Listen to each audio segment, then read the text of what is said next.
I guess you could say this is some form of a test. Now, of course, as we know, YouTube has a way of automatically compressing videos to match the frame size of that said video's production. Now, in the old days, of course, we remember that in compensation for this, there needed to be black bars added to fit the screen of a natural 1080 by 720 resolution. But now, of course, since YouTube has better technology and can adjust the actual video page, it presents a question in and of itself. What is the maximum limitation of this exactly? In testing of this, we can come to the conclusion that YouTube's encoding process, which allows all videos to basically be playable on any device you could ever have, a PC, a phone, anything. We can tell that this process only allows a certain resolution before the color coding in the video's processing system starts breaking down. And it turns out the results become pretty interesting once you start stretching the limits. As a matter of fact, if I were to show you this color right here, you'd be able to answer simply what it is.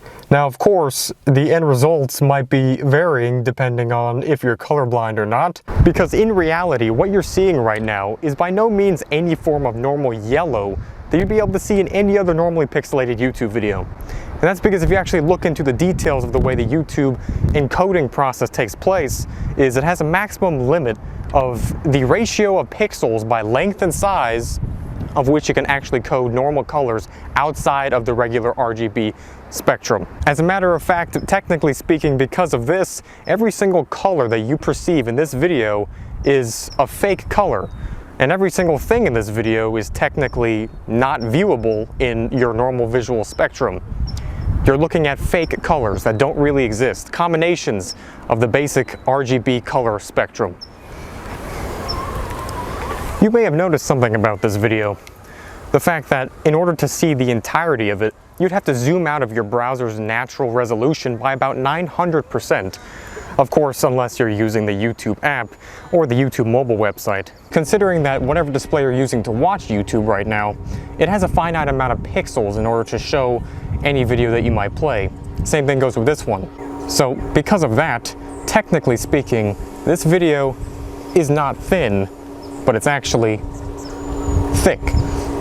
So what that means is that this is an 8K video with only a 100 pixel height that's still being displayed at 720 pixels in height. So how could 100 pixels translate into over 700 pixels when the information is just simply not there? Well, in this case, it's similar to the way that we described the colors operating in this video before. They're not really real. The pixels have to work together in order to come up with the best guess of what this video should look like on the watch page, resulting in the watch page that you see right now. The specific camera that makes this video possible requires a lens that's ultra long.